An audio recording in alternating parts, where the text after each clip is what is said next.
Thank you. I guess I can start off by asking a rhetorical question. How many of us, how many of you, are really tired of dealing with COVID? I would assume everybody is, including me. But I must confess I'm even more tired dealing with anti-maskers, anti-vaxxers, and others who simply refuse to understand what we need to do to save some lives and get a handle on a pandemic. Back in 2009, I actually did some research on pandemic preparedness. We were going through a period in that decade of ramping up our preparations for a pandemic because researchers were telling us that there were a number of potential viruses that had the capacity to develop into threats for pandemic. At the time, the H5N1 bird flu or avian influenza was the number one suspect. And we began a process of planning and preparing to deal with a pandemic along the lines of the 1918 Spanish flu, as we were hearing predictions that we were overdue for a major pandemic, number one. And number two, it happens about once every 100 years or so that you have a major event like the Spanish flu. So in doing that research, I became very familiar with, first of all, what pandemics were and how they impacted civilization. I also became kind of aware of human shortcomings in terms of dealing with public health emergencies, and even more acutely aware of America's capacity, its preparation. In fact, when I finished that research, I was very much afraid of what might happen if we were to experience a major pandemic in this country. I can recall saying to myself, oh, I hope I never have to live through something like this, because it will be an incredible tragedy. A tragedy in which much of the damage will be self-inflicted because we will not be willing or able to do the things that will save lives. So when this COVID-19 situation emerged, even before I retired in 2020, it drew me in, and I, of course, had to get involved in monitoring and seeing if my predictions about what would happen were to come true. So what this book is, An Unmitigated Disaster, America's Response to COVID-19. This book is basically a day-by-day, month-by-month unfolding of the event, just as we experienced. I wrote the book as we were experiencing it and recorded the things we were dealing with, and also putting in the context of assessing how well prepared were we really, and how did this match up with my previous expectations. I'm going to do something that may or may not work. Usually we like to talk as we're professors and we just spout for 50 minutes or so. But I'm going to do a couple of readings, excerpts from the book to give you first a flavor for it, but also to highlight a couple of points that I think are really important. First, let's think in terms of what we might have thought before or as the pandemic was beginning. I want to assure you everything that happened should have been known and predicted by all of us. Okay?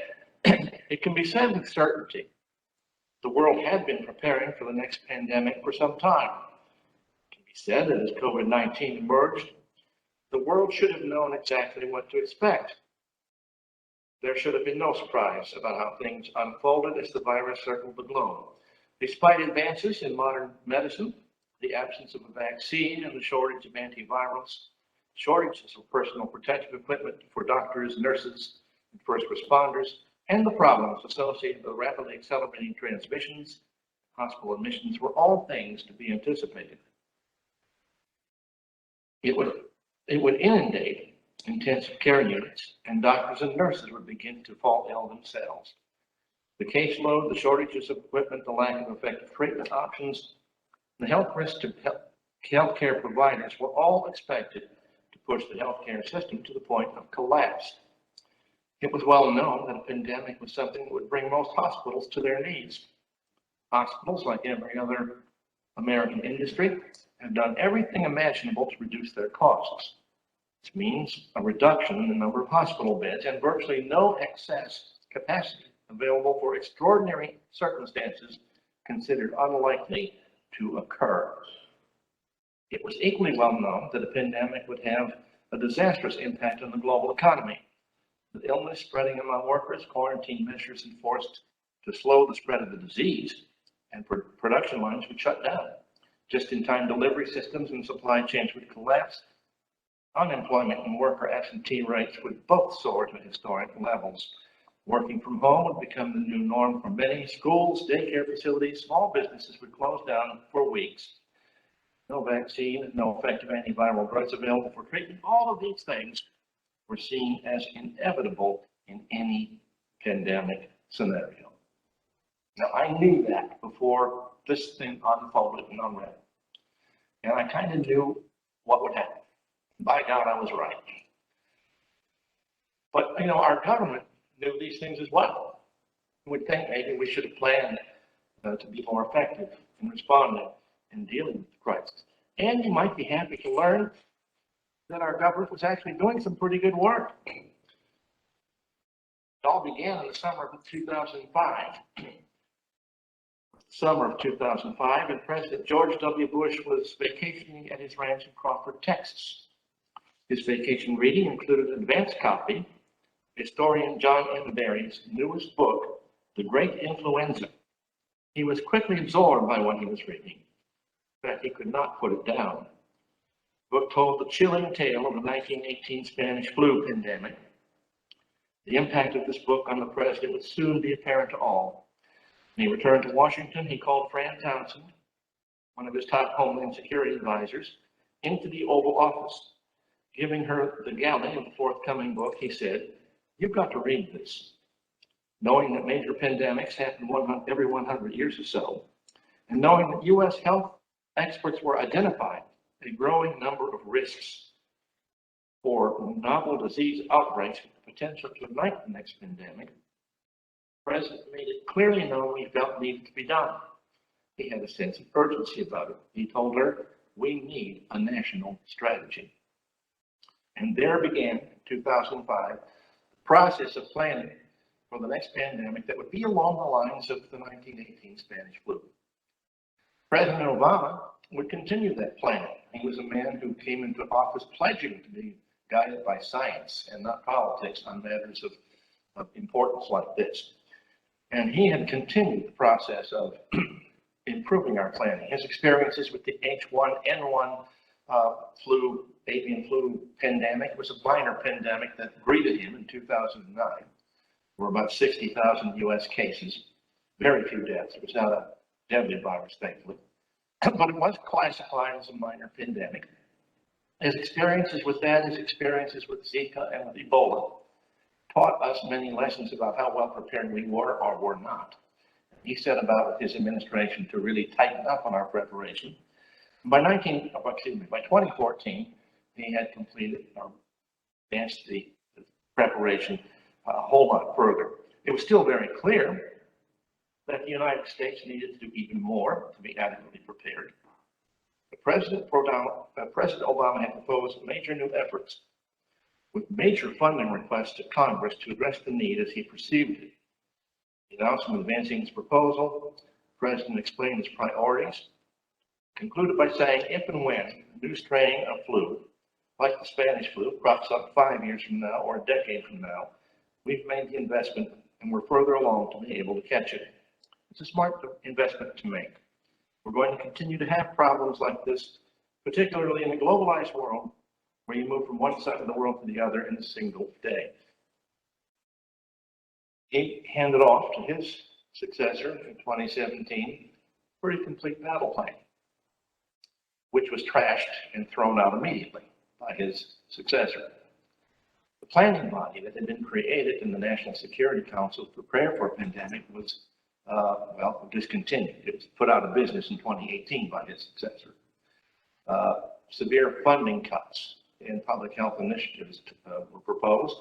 Some of them passed the Congress, some did not. But there were some thought that we had reduced our commitment respect to vaccine development that if a pandemic were to occur, that might become a problem. Fortunately, we resolved that quickly when the pandemic came and made some record progress to get the vaccines produced. But my point is, looking at the decade we went through to prepare under both Presidents Bush and Obama, one a Republican, one a Democrat. You talk about bipartisanship, there it is. Both men pursuing intelligently, pursuing a challenge. To see that be blowing up, to see that go to waste, to see that not count for anything when 2019 and 2020 came about was rather depressing to me. So I had to write this book. I had to go about the task of outlining it. And very quickly, here's what the book, the ground that we cover. First chapter talks about COVID-19 makes it real. It defines, well, it defines, first of all, what COVID-19 is, what a coronavirus is. I don't know if you know this, but you've all had coronaviruses long before COVID-19. You've had a cold, you've had a coronavirus. Now, there are very few coronaviruses that infect humans, most do not, but we've all had them. Many eye, nose, and throat diseases are coronavirus. So even prior to 2019 and 2020, the research we had been doing included examining the possibility of vaccines for coronaviruses. That work had actually begun well before the pandemic came, thankfully. And that's one of the reasons we made relatively swift progress on getting to a vaccine. I don't want people spreading the rumor that these vaccines came together too quickly and they're not safe. No, there have been decades of study on coronavirus and vaccine development. I talk in that first chapter about what this virus is, give you all the medical detail that I can. And I also talk about, well, what is a pandemic? So I think most of us have heard the word, but perhaps don't quite fully comprehend what one is or what is expected of us when one occurs. The second chapter is called Preparing for a Pandemic. Were we ready? And it goes through the detail of the Bush and Obama administrations and the things they did to advance our preparation. And even at the end of their hard work over the course of almost 2 decades, experts and myself, not necessarily as an expert, but as an author in 2009, still feared we weren't doing enough. Then I have a chapter on politics, science, and partisan warfare. I think it's important to understand our culture and the political environment in which this pandemic occurred. Our political environment is very toxic, and our culture, given its anti-intellectualism and its resentment of elites, is not exactly equipped to handle scientific options for responding to a public health crisis. We are more inclined to go it alone, more inclined to say, I don't need experts, I don't want government, I don't want you to tell me to wear a mask, and I don't want you to tell me to stay home. I want my freedom. That's America. Doesn't matter how many people we kill, we're going to be free. Anyway, I go through the cultural and political variables that I think influenced the response. Frankly, the political climate of this period of time was probably more deadly than the virus itself, because it contributed to a variety of decisions that accelerated the disaster and caused more harm than good. Then the next chapter, chapter 4, is the end of the wondering. The first wave, we wonder, are we prepared? We wonder, how are we going to respond with that? Wondering ended when the first wave hit the United States. I cover the first wave very comprehensively, talking about federal response of state and local governments. Basically, the federal response was confusing. We didn't have a federal plan. States were running in 50 different directions. Some governors were following the science, some were poo-pooing it, and it was a mess. But I get us through that first wave, and including stay-at-home orders, closing of the schools, all the rest. Then I talk in chapter 5 about the great reopening. Fools rush in.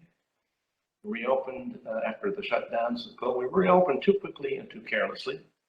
And I demonstrate that by looking at the metrics that existed for a safe reopening and demonstrating that we did not meet those metrics. And most states, in fact, ignored those metrics, which is not a good thing to do when you're talking about a deadly disease that can kill you. Chapter 6, I talk about the next several months following the reopening of May and June. We get from June into the fall. Failure persists, the dark winter approaches. And chapter 7, the darkest days, December 2020, January 2021, really were the darkest days in terms of an accelerating disaster. In fact, to give you a flavor of my general conclusions without boring you too much, but with reading you all of the book, I'm going to go back to the prologue and if I can, give you a sense of what my conclusions were after studying this for almost a full year and a half. I started writing the book May of 2020. I finished the last, minus some revision, I finished in January 31st, 2021. My publisher sent the contract February, and it took them until this January to publish it. Go figure. Anyway, to be fair, nearly every country struggled to contain the spread of COVID-19, and they all made mistakes along the way. But one country, the United States, stood alone as the only affluent nation to have suffered severe and sustained outbreaks for the entire year in 2020. Two general factors, one cultural, the other political, account for America's great failure. On the cultural side, the United States has a tradition of prioritizing individualism over government policy, action, and guidance. This tradition is one of the primary reasons the United States suffers from an unequal healthcare system that has long produced worse medical outcomes. For example, higher infant mortality and diabetes rates and lower life expectancy than in most other wealthy countries. Americans have a deep distrust toward government and the go-it-alone mentality that eschews social cooperation. That cultural fact means that leadership during a crisis like this is going to be very important. In other words, this is not a time for politics as usual. It's not a time for Republican versus Democrat. It's time to try to unify the country. And it's very difficult to do. It's very difficult, as Dr. West notes, to get compromise. No matter how well we communicate with our legislators or with each other, it's difficult to get the compromise we need to make our system work efficiently. Our culture makes it tough. And in a crisis like this, where unity matters, leadership is sorely tested. They will all, even great leaders, will be tested to beyond their capability in a situation like this. So national skepticism makes collective action difficult, makes leadership difficult. This difficulty, however, was magnified by the political variables at play in 2020. These political variables contributed more to the failure. In no other high-income country, and in only a few countries, period, had political leaders departed from expert scientific advice as frequently and significantly as did American leaders. In no other high-income country was there such a total absence of a coordinated national response as was the case in the United States. In no other high-income country did the pandemic become quite as intensely and irrationally debated as a partisan political issue as it did in the United States. The leaders of most countries sought to unite their citizens and prepare them to withstand the pandemic assault. This included the encouraging of collective sacrifice through the implementation of social distancing, hygiene protocols, closures, lockdowns, quarantines, and other public health measures as needed. U.S. leaders, especially the president, were reluctant to be proactive in implementing such protocols or imperfect. This meant that instead of pulling together, Americans would find themselves drifting further apart. An already divided nation slipped into a deeper polarization at a time when unity was essential. As a result of stunningly poor national leadership, the U.S. response to the pandemic was lethargic and inconsistent. This book is but a first draft, of course, of history. There will be much more learned in the months and years to come about what we did or did not do. But I think it's important for us who lived through it, and by the way, participated in the failure. I don't blame just our president or our governors or our Congress for the failure. So we're all part of the failure. I mean, maybe not me, maybe not you, but I think the American people are a part of this failure. Our reluctance to wear a mask in a grocery store, our unwillingness to believe Tony Fauci, our anger that government is regulating our behavior, being so overpowering that we don't give a damn about infecting other people or killing them. That's America in the 21st century. And so we are all a part of the failure. It's not just our political leaders. As a culture, as a society, we all need to do better, which is why I wrote this book, or why actually this book wrote itself. We need to collect the experiences we have had here, and while they're fresh in our mind, and we need to understand not only that we could have done better, but a lot better. How many lives could have been saved? Already more than 900,000 Americans died in this pandemic. Early on, with 4% of the population, America was suffering 25% of the cases and the deaths. Later on, that tapered off a bit. I think at the end, right now, with over 900,000, we have suffered about 4% of the population has suffered about 20% of the deaths. And almost every death that is now occurring doesn't have to occur because we have the pandemic and we have the vaccines. Why are the deaths still occurring? Well, the American public has played a role there. So we all need to collect up these experiences and learn as much as we can, as quickly as we can. There will be other public health emergencies in our future. In fact, the next pandemic, if it is let's say it's an avian flu pandemic, some experts are saying it could be much worse than what we just went through with COVID. And it may happen sooner than we know. It may not take another 100 years for this type of pandemic. So we need to collect these experiences and learn as quickly as we can. And as an emergency management scholar, I spend a lot of time, generally, whether you talk natural disasters or man-made disasters, talking about what we can do to prepare for such things, what we can do to mitigate and reduce the harms that might be caused, and evaluate our response to such things. In this case, I think we have a lot more work to do than in almost any other disaster area. We need to get our act together and understand public health emergencies require much more of us than we have ever given before. Okay, I'm going to stop right here. I will tell you one of the most interesting things that's happened. This book was officially published on January 11th, last week, which should be roughly a month or maybe a couple days less than a month. I got an email from a professor at Tehran University in Iran who had read the book, and it was very complimentary. And I thought, this is strange. You know, America and Iran are not necessarily on good terms. And I had to wonder, this guy for real? I did look him up. He has a PhD in American studies, so he may have an academic interest in such things. But he was very complimentary. And I thought, boy, that's interesting. I probably got a better response out of Iran than I'll get out of my fellow Americans. Just kidding. Okay, just kidding. I'm happy to take any questions online or in person.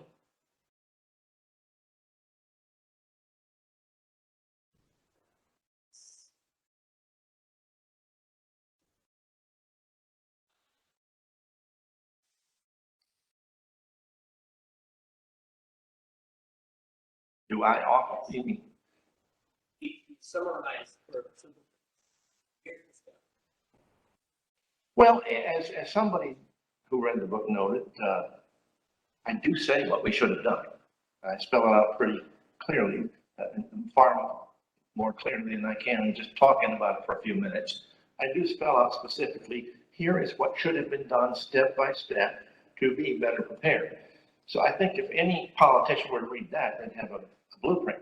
But the other thing I would point out, here was a situation where we had that all put together by the Bush and Obama administrations. If I can, I don't remember the name of this thing off the top of my head, but the National Security Council Directorate for Global Health Security and Biodefense was created by the Obama administration to coordinate our national planning.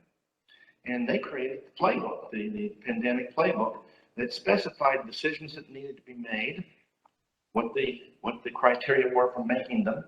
And so you had a guidebook, step by step. It wasn't complete. The Obama people told the Trump people when they came in, you need to keep working on this. You know, General Eisenhower would have said the same thing. You know, when he planned D-Day, the first thing he did after he planned D-Day was he planned it again. He said, plans are nothing, planning is everything. And so we needed to keep planning. But we had a place to start. We had a good beginning with the playbook that had been produced. So it wasn't like we didn't have a clue. It's like, in many cases, I don't know if you've experienced this at the university or in life, we develop plans and then we put those plans in a file cabinet and never look at them again. And then the emergency happens and we forget we have a plan and we go, oh, what are we going to do? That happened, by the way, in New Orleans. Big hurricane in 2005, was it? They had a beautiful plan, but they forgot it was in the file cabinet. They never referred to it. So I don't know. I think one thing you got to realize is politicians are caught up in the daily minutia of politics and governing. Thinking ahead to plan for something that might occur at some imprecisely defined future time just doesn't register on their attention meter. They're caught up in the daily minutia and winning today's battle. And so I don't know how you change that. Maybe we got to get the American people better informed so they can encourage our elected officials to leave the minutia alone for a day or two and start thinking longer term. So you mentioned this like go it alone mentality that the public have. Yeah. Do you feel like that was present within the government and contributed to some of the decisions that were? Well, I think there's, in the partisan divisions, I think some people, some partisans on the conservative side probably understand, and they're also motivated by that same impulse. But I think a large part of this came down to the unique dynamic of the political environment in 2020, where one party had no interest in anything other than making their top guy happy. And so it was a matter of, okay, we're on the same page as this guy. We'll echo his points. It's going to go away. It'll be fine. Or the economy is more important than, you know, we never understood that the economy wouldn't improve until we got rid of the disease. We kind of said, you got to be pro-economy or attack the virus. You can't do both. Well, the experts will tell you, until you have the virus under control, the economy is going to continue to tank. And that point never came home to many people.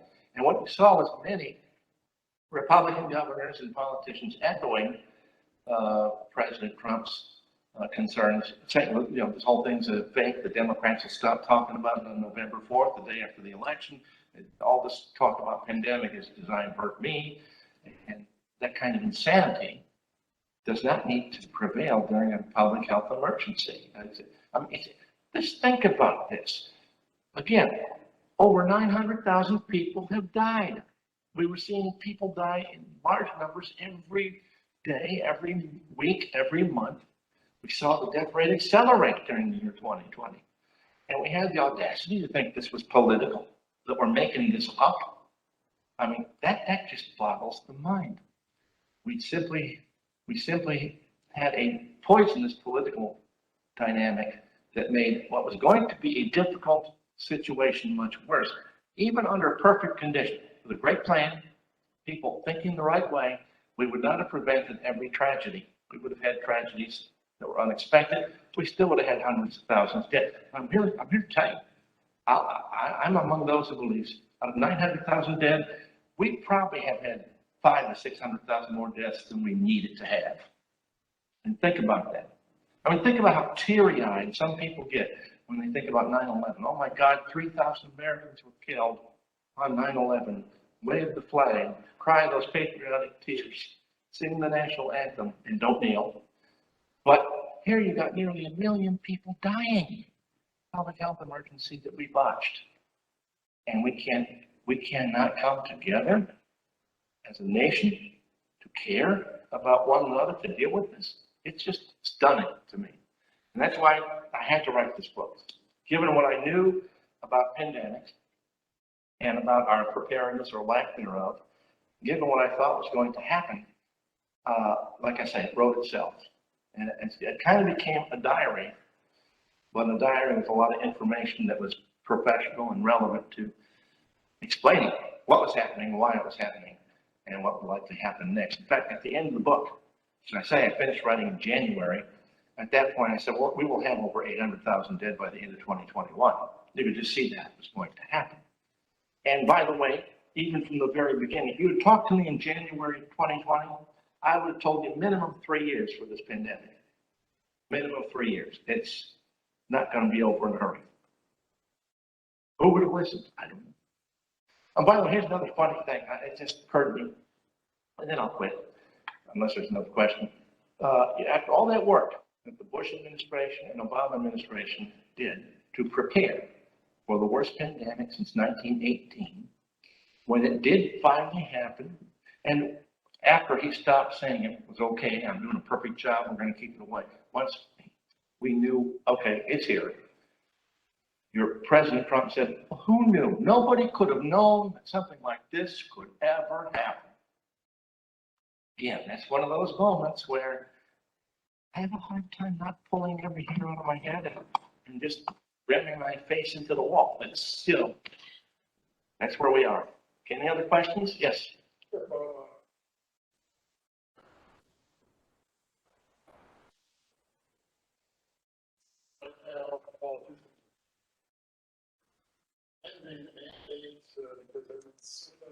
Yeah.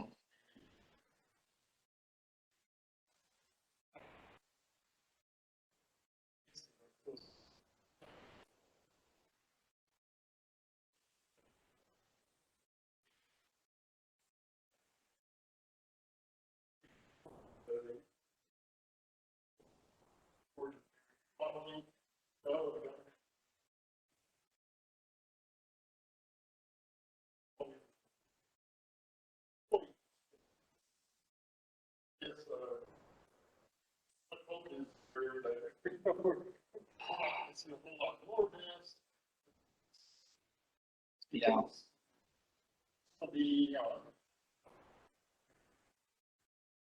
Yeah.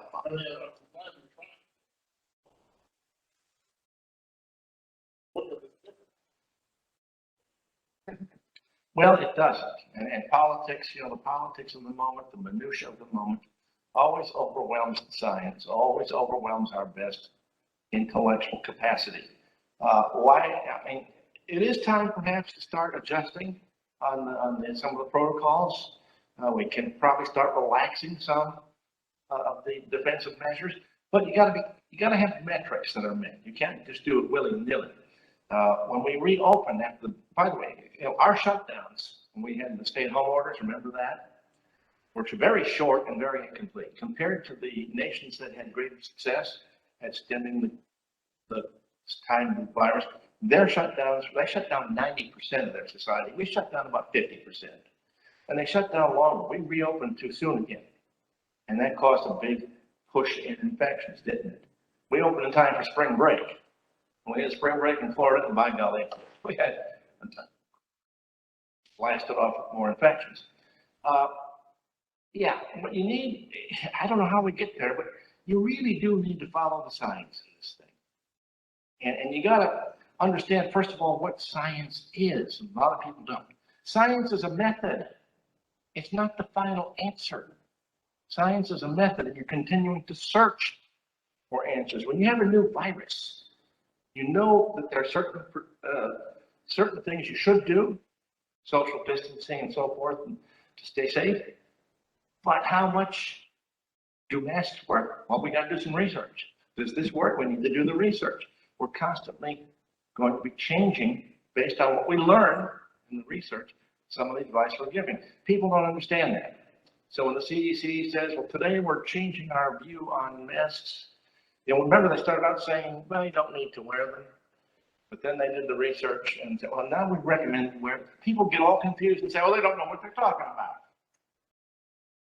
Screw the science. The science doesn't know what it's talking about. Well, science is a process, and you have to engage the process.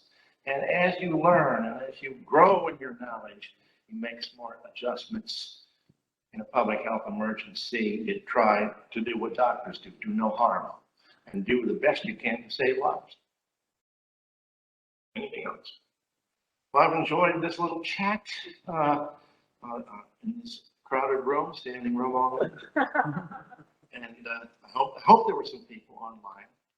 And I do hope that this little book will have some impact beyond Iran and Tehran University. Thank you very much.